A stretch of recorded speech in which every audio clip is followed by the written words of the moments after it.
Olá, seja bem-vindo à Culturaria da Rê. No vídeo de hoje, a gente vai continuar o nosso livro e hoje eu vou contar para vocês uma das histórias mais intrigantes para mim que tem na mitologia, que é como Yudhishthira, rei dos Pandavas, vai perder absolutamente tudo que ele tem num jogo de dados. Quer conhecer essa história? Fica comigo até o fim do vídeo que eu vou te contar. Faça esse vídeo chegar a mais pessoas no YouTube. Deixe seu joinha, se inscreva no canal e ative o sininho. Toda semana tem vídeo novo por aqui. Agora, vamos para o nosso conteúdo. Então, o nosso livro, ele chega agora numa das histórias que me deixa mais intrigada dentro da mitologia. Porque assim, gente, tudo bem, mesmo que a gente conheça o simbolismo, tem umas histórias que assim, a gente fala: "Meu Deus, mas eu não acredito que isso aconteceu dessa forma". E a história do jogo de dados é uma dessas histórias. Tem uma outra que também me deixa muito cabreira, assim, que é a história de Pandora, né, que ela abre a caixa e aí saem todos os vícios do mundo e só fica a esperança. E eu me pergunto, desde quando que a esperança é um vício, né? Então essa é outra história que me deixa muito intrigada, mas não é a de hoje é sobre os jogos de dado entre Kauravas e Pandavas, né? E o nosso livro traz outros elementos, eu vou focar no jogo de dados. Nessa parte da história, Shakuni, né, vou falar Sakuni, ele é o tipo tio dos Kauravas, e ele trabalha ali na corte e ele é muito conhecido por ser um trapaceiro. Ele joga os dados e todo mundo sabe que o jogo de dados dele é um dado viciado, ou seja, que ele vai acabar ganhando. De uma forma mágica, ele faz com que o dado sempre dê o resultado favorável a ele. E um dia, ele conversando então com Duryodhana, eles falam: a gente podia chamar Yudhishthira para um jogo de dados, porque Yudhishthira, ele gosta dos dados e ele não vai poder recusar, porque é um convite feito de um rei, né, para outro, de uma realeza para outra realeza, ele não vai poder dizer que não. E aí a gente pega e acaba com a vida deles, né, mais ou menos isso.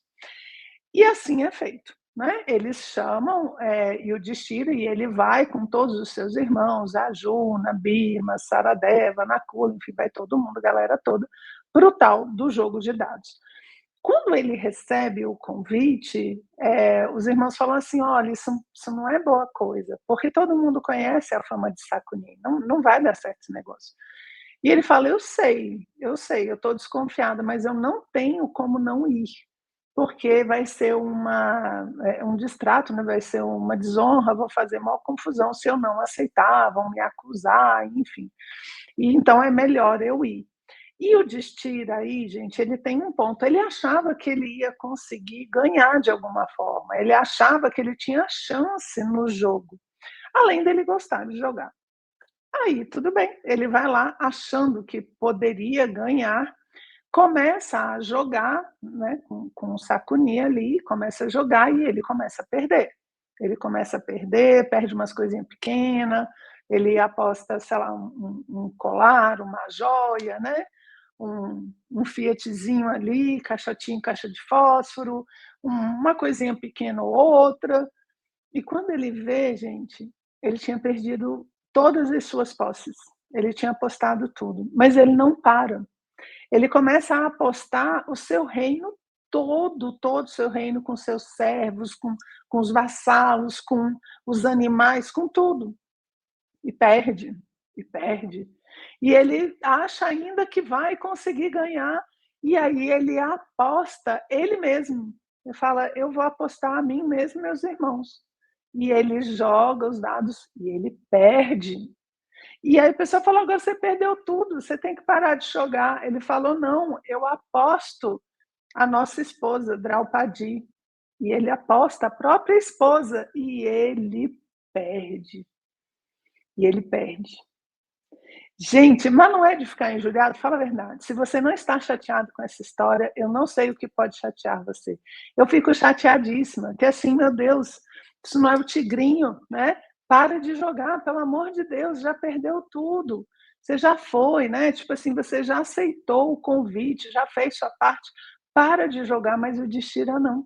Ele não consegue parar, ele se deixa levar, aposta tudo, perde os irmãos, perde ele, perde a esposa, e aí no final, eles falam, aí já é uma estratégia lá que eles têm, eles falam: "Olha, vamos fazer uma última jogada, e se eu ganhar, vocês vão ter que, além de tudo, ficar você, né, sua mãe, vocês todos, vão ter que passar 13 anos de exílio na floresta. E se não bastasse isso, se vocês perderem, além de 13 anos de exílio na floresta, nos primeiros anos, se alguém encontrar vocês, ele vai poder matar, sem nenhum tipo de consequência.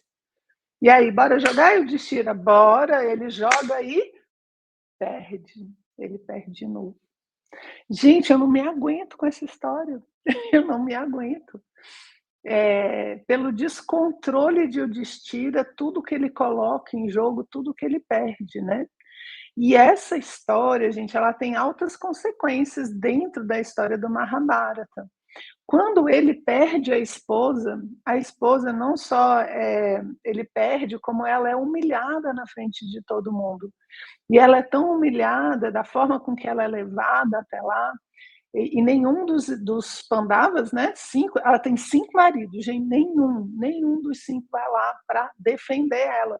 Por quê? Porque eles já tinham perdido, eles não eram mais donos de si mesmos, eles agora eram vassalos dos Kauravas. Então eles não podiam reagir. Então ela é casada com 5 Pandavas e nenhum deles vai lá defender.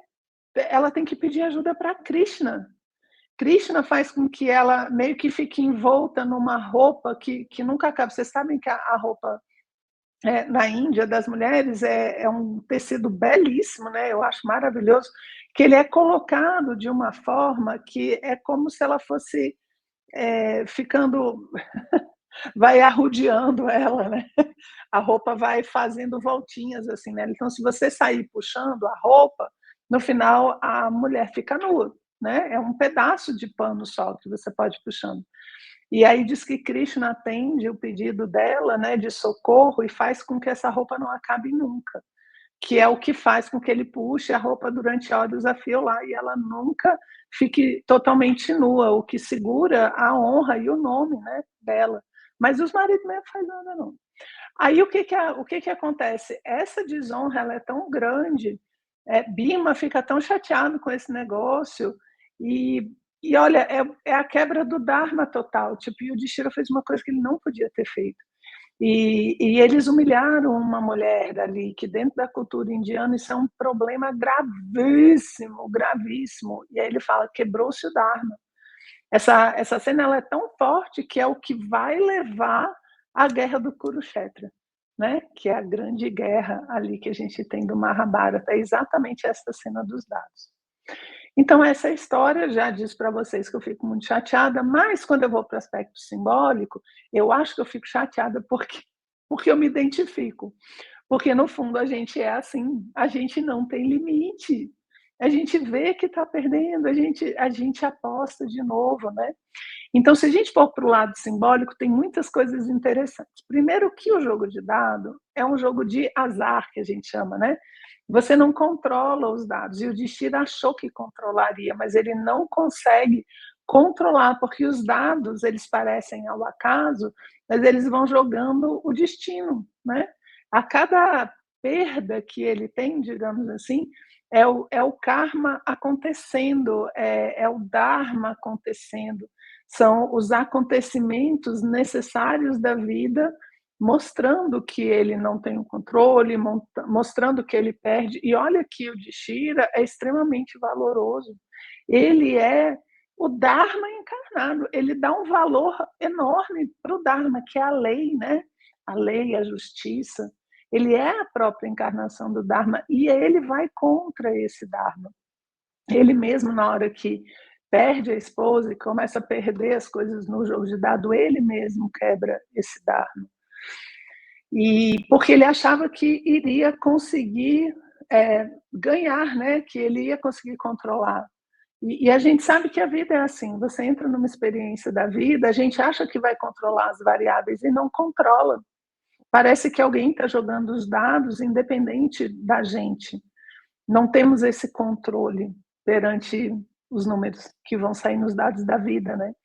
é interessante essa ideia do tabuleiro, do jogo e de um jogo de dados, que é uma coisa ao acaso, porque a vida parece ao acaso para a gente de fato. E não é, né, não é, mas parece ser. Aí o Destira, quando ele aceita, é como a gente quando aceita entrar no jogo da vida, né. A gente sabe que o negócio pode dar errado, a gente sabe que pode dar problema, mas a gente precisa ir, a gente precisa ter as experiências. E ele precisa ir também para esse jogo.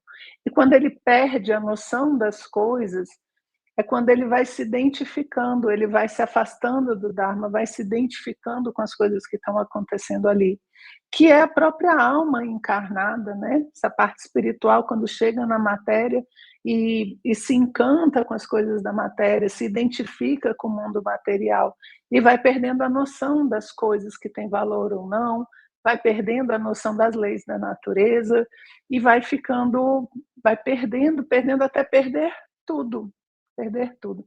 E depois que ele perde tudo, né, ele ainda vai ficar 13 anos de exílio, que é todo um período justamente de purificação, né. Então você vê que é uma história altamente simbólica, e eu acho que tem isso, a gente quando vê uma história, assim, fica se mordendo por dentro, e pelo símbolo dela, muitas vezes é isso que o mito está falando: "Olha aí, você será que você não está identificado com esse jogo? Será que a minha agonia de que o Destira não se controla, não é porque eu também não me controlo perante os jogos que a vida coloca para mim?" O símbolo leva a gente a questionar a nossa própria existência e leva a gente a questionar a forma com que a gente está se comportando neste grande jogo da vida, esse grande jogo de Maia, deusa da ilusão. Gente, é isso então que eu tinha separado para hoje. Espero que você tenha gostado e a gente se vê no próximo vídeo. Um abraço.